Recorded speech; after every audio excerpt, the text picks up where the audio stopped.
सत्संग करने की इच्छा से आया और मैंने सारे तीर्थों में भ्रमण किया, लेकिन कहीं भी मुझे सत्संग का आनंद नहीं मिला। संतों के घर गया, संत पाखंडी हो गए। पाखंड निरताः संतः। आप देख रहे हैं जमाने में, संसार में राम नाम का चोला पहन करके और जितने उल्टे सीधे काम हैं करते रहिए और राम राम जपते रहिए।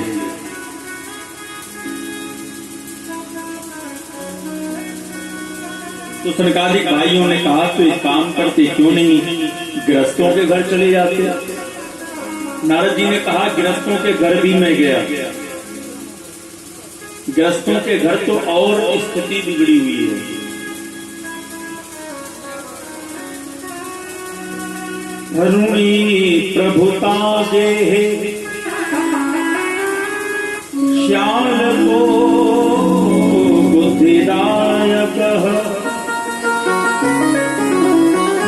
कन्या वित्रैर्यो लोभा गंगदीना चकलपन। गृहस्थों के घर मैंने देखा माता पिता की सेवा तभी तक हो रही है जब तक माता पिता घर के तिजोरी की चाबी बहू बेटों को नहीं सौंप देते। और जिस दिन तिजोरी की चाबी अपने बहू को बेटे को माता पिता ने प्रदान किया, उसी दिन से घर की मालकिन घर की बहू हो गई और माता पिता की अवहेलना शुरू हो जाती है। और इतना ही नहीं, उसके बाद माता पिता से कोई भी किसी भी प्रकार का परामर्श नहीं लेता। यदि कोई बात पूछनी है, कुछ परामर्श यदि लेने की बात आती है तो श्याल को बुद्धिदायक। घर की जो मालकिन है बहू रानी, वो अपने भाई को बुलावा देती है। यानी घर के साले साहब आते हैं और वही सचिव बन करके आए और उल्टा सीधा सलाह देकर चले गए और उनके ही सलाह को सभी मानते। और जिसके घर का सलाहकार जीजा जी हो जाए, मामा जी हो जाए, फूफा जी हो जाए और मौसा जी हो जाए, समझो उस घर का कल्याण होने वाला नहीं है।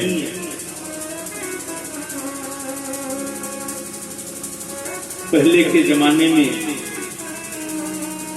संबंध हुआ करते थे, अब संबंध नहीं हो रहा है, सौदा हो रहा है। जहां सौदा पट गया वहीं विवाह तय कर लिया गया।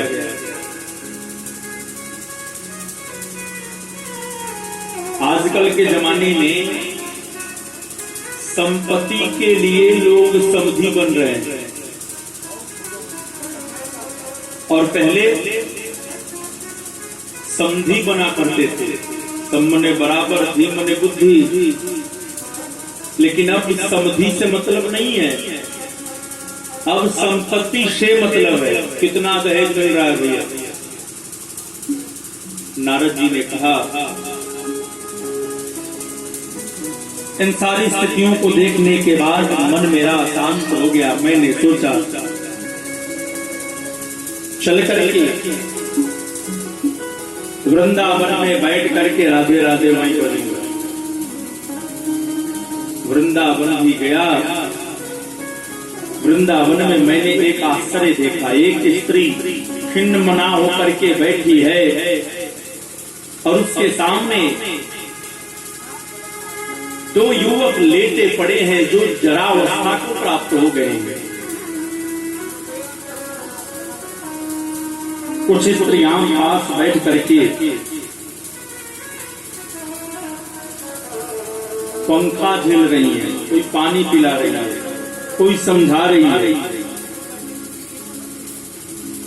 मैं दूर से देखा, पास गया, फिर मन में विचार किया, स्त्रियों के समुदाय में पुरुषों को नहीं रहना चाहिए, नहीं जाना चाहिए। स्त्रियों का कोई भरोसा नहीं महाराज, कब रोने लगे और कब हंसने लगे।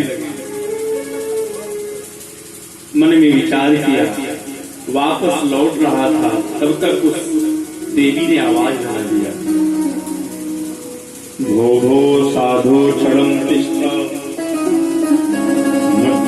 मच्चिन्तामपि नाशय दर्शनं तव लोकस्य सर्वथा अगहरं परम। उस देवी ने कहा, महाराज जी कहाँ जा रहे हो? आप जैसे संतों का दर्शन तो बड़े भाग्य से होता है, और आपके दर्शन करने मात्र से ही जीवों के समस्त पाप धुल जाते हैं।